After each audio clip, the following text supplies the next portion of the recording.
Olá pessoal, boa tarde a todos. Eu sou o professor Vieira, para aqueles que não me conhecem, e esse é o canal Antônio Vieira, que trata de apoio ao ensino para profissionais da área de topografia em geral, engenheiros civis, engenheiros cartógrafos, engenheiros agrimensores, hidrógrafos, enfim, todos os profissionais que têm a topografia como foco de seu trabalho. Dando prosseguimento ao vídeo anterior, eu quero conversar um pouco a respeito de vocês sobre essa questão, né? Estamos tratando eu estou preparando as aulas para a dedução da projeção conforme de Gauss, e é uma projeção complexa. Então eu escolhi uma maneira, quero primeiro dar a vocês algumas noções fundamentais para que a dedução não fique assim muito fria. E vocês vão ver, né, principalmente os estudantes de engenharia que estão no básico e profissionais da área, né, engenheiros, né, que aplica-se muita matemática nela. Matemática que foi desenvolvida diretamente assim para aplicação da projeção conforme de Gauss ali no século XVIII, por matemáticos que alguns já falei para vocês no vídeo passado, né? Falei de Lagrange, Laplace e Lambert, mas muitos outros contribuíram para essa questão, como foi o caso de Legendre, Megnier, Monge, e Euler, né? Esses profissionais que quem estudou geodésia já viu alguns teoremas deles envolvidos assim com a questão de curvaturas, com cálculo de triângulos, né? O Legendre, né? E o Megnier principalmente, né? E esses profissionais todos, esses grandes matemáticos do século XVIII, como eu já falei na aula passada, eles eram generais de Napoleão. Eles contribuíram muito para a Revolução Industrial, para tornar a França uma potência industrial e bélica, né? Mas tanto eles quanto a seguir no século XIX o Gauss, eles se apoiaram em outros matemáticos do século anterior, né, que foram Newton e o Leibniz, criando lá o cálculo diferencial e integral. E antes do Newton e do Leibniz, no século XVI, teve o Descartes, Viette e Fermat, que fizeram então uma revolução na geometria e no método de estudo. O Descartes criou o estudo do método, em que ele revolucionava todo o ensino. Tudo começou, toda a revolução do ensino ali da Europa, de um modo geral, principalmente na França, começou com Descartes. Até então, todo o ensino era baseado na orientação dos jesuítas. E os jesuítas seguiam uma linha de ensino conteudista, uma linha dogmática. O aluno era levado a crer, não a criticar, não a analisar, porque isso era proibido para a época. Era proibido pensar, criticar. Tinha que se aceitar aqueles dogmas. E a geometria euclidiana era defendida por eles como sendo então um modelo parecido com os dogmas da igreja. A geometria euclidiana tinha uma série de axiomas que poderiam fazer uma analogia com os dogmas da igreja romana, em que eram aceitos sem questionamento. Então, todos aqueles países que depois da reforma de Lutero seguiram essa linha de orientação do ensino, baseada, né, na orientação dos jesuítas, eles então não levavam o aluno a criticar, né? O ensino naquele tempo, naqueles países, era dado assim de uma maneira estratificada para as classes pobres, para o povo em geral.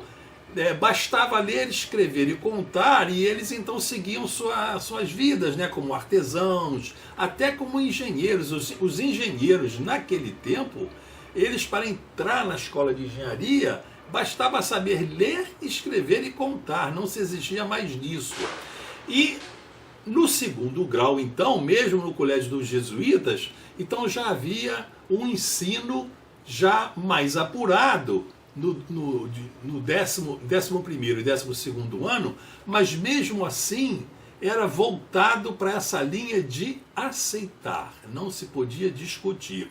Então o Descartes estudou numa escola jesuíta, né, e ao terminar o segundo grau, ele não quis de imediato entrar para a universidade e enveredou pelo mundo, estudando a natureza, e tornou-se um filósofo. Ele era realmente superdotado. E ele não se conformava com esse método dos jesuítas. Ele achava que o aluno tinha que ser levado a criticar, a analisar, questionar. Isso era, de certa forma, um pecado, né? Nesses países, como Portugal, Espanha, Itália, Grécia, né, que seguiam a linha da Igreja Romana, nesses países eram até proibidos obras diferentes, e Descartes depois ficou brigado, né, com a Igreja Romana, quando ele quis sugerir esse método novo de ensino, e foi então para outra linha, seguiu o ensino em outra linha. E essa nova linha que ele seguiu foi a partir da geometria analítica. A França era um reino católico, então ela se alinhava, né, com as diretrizes do Papa e tinha que seguir aquela cartilha dada pelo ensino dos jesuítas.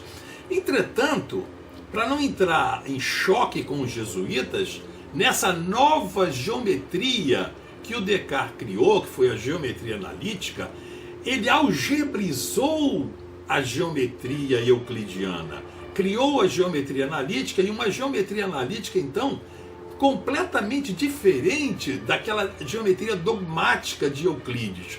E foi isso que fez, então, que a França pudesse trilhar o caminho daqueles países luteranos, daqueles países protestantes do centro da Europa e do norte da Europa, e se desenvolver. Então, esses países protestantes, ali a Inglaterra, né, o Newton criou o cálculo integral, na Alemanha o Leibniz também criou o cálculo integral, e esse cálculo integral,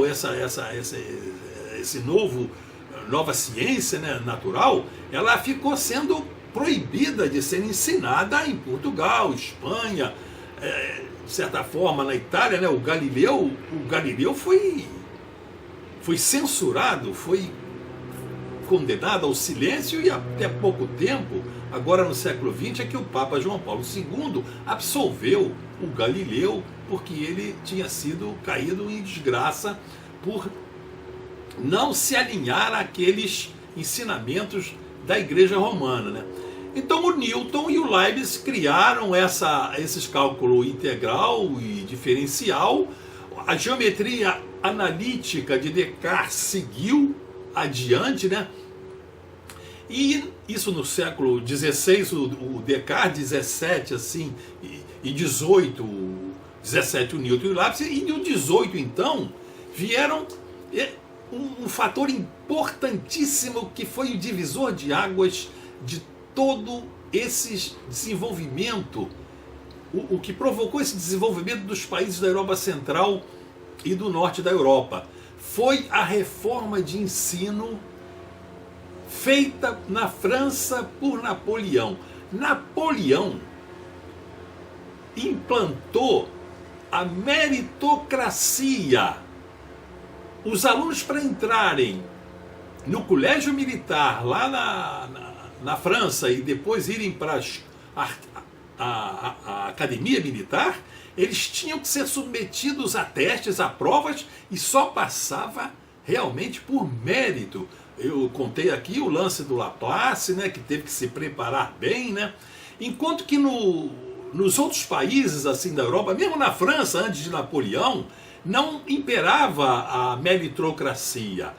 Esses cargos, né, os altos cargos de governo, eram feitos por indicação. Então, por exemplo, nas universidades, antes disso, as universidades na Europa, né, por exemplo, a de Coimbra foi fundada em 1200 e pouco, mais antiga do que ela, vem aquela lá da Itália. As universidades eram orientadas para o ensino eclesiástico, para formar os altos escalões da igreja e para formar os funcionários de governo, né, porque naquele tempo era o comércio que demandava essa mão de obra assim, mais especializada.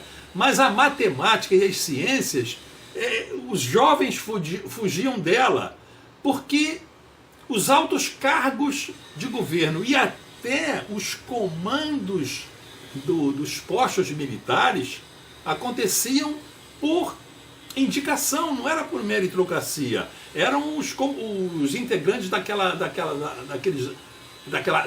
daquelas casas dos nobres, da aristocracia, isso em Portugal, Espanha, França, Inglaterra. Então não era a meritocracia. Então, com Napoleão, com a reforma de ensino, implantou-se a meritocracia, deu-se valor à engenharia e à matemática, e isso daí foi um avanço extremamente grande. Depois eu converso com vocês em outro vídeo sobre a reforma de ensino que teve, por exemplo, lá em Portugal, um pouco antes da reforma de ensino na França, feita pelo Marquês de Pombal. Mas na França, essa reforma de ensino deu um grande avanço e criou-se a Escola Politécnica de Paris.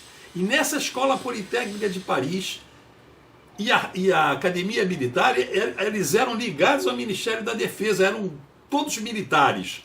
Então, ela era voltada para a finalidade da industrialização, para tornar a França uma potência industrial e bélica. Então, todos esses grandes matemáticos, né, o Lagrange, Laplace, Mesnier, Monge, eles então eram professores, eles foram retirados da sala de aula para formar professores qualificados para o ensino médio, né, o segundo grau, para as universidades e para a academia militar.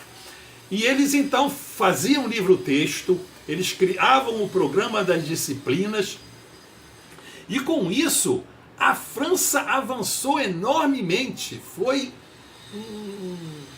tornou-se uma potência como nós conhecemos, a ponto de Napoleão se achar pronto para unir, né, aquele sonho de União Europeia, e ele quis ir além, né, chegou aí para o Egito, dominar o Egito, avançar naquele império e na América do Norte, né, também avançou lá no Canadá, nos Estados Unidos, na Nova Louisiana. É uma história interessante.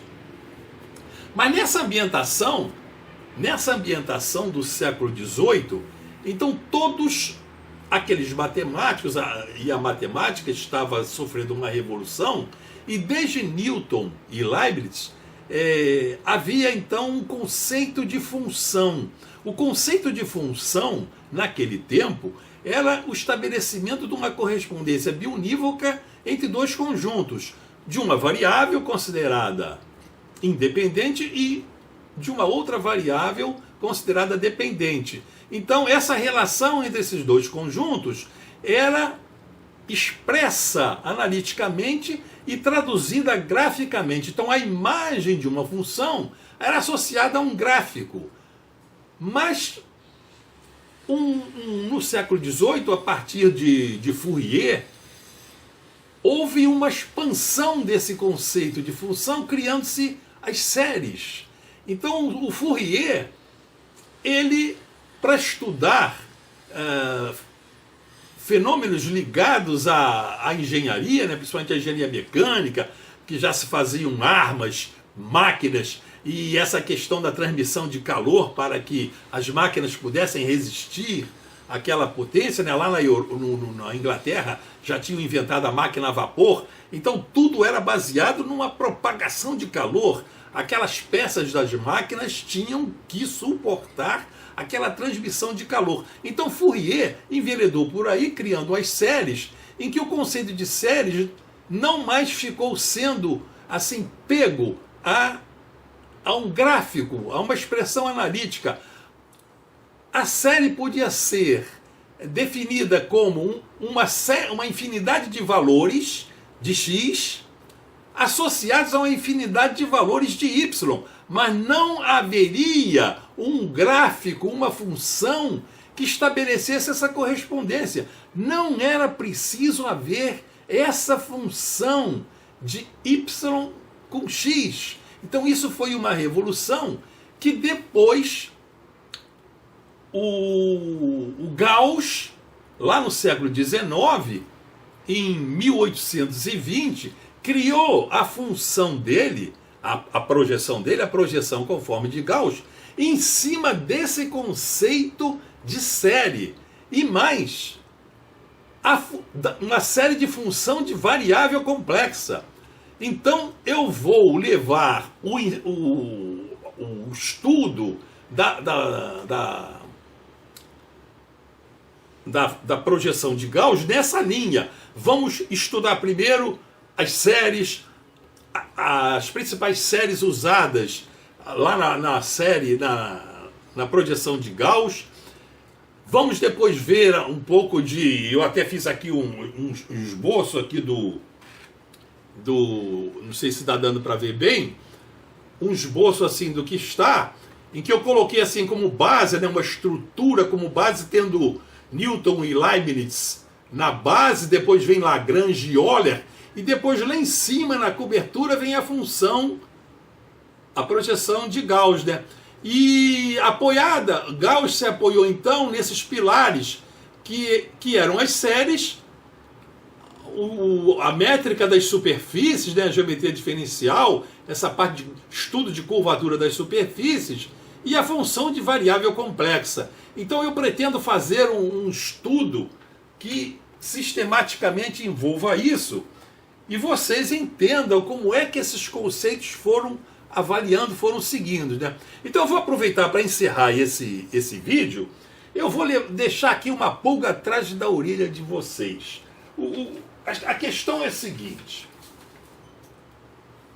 por que esses grandes matemáticos que nós estudamos na faculdade, autores de livro, eram franceses, ingleses, escoceses, italianos, alemães? Por quê? Por que eram eles? Por quê? Porque nos outros países não surgiam esses franceses, né? E aqui uma outra questão para vocês mentalizarem e refletirem.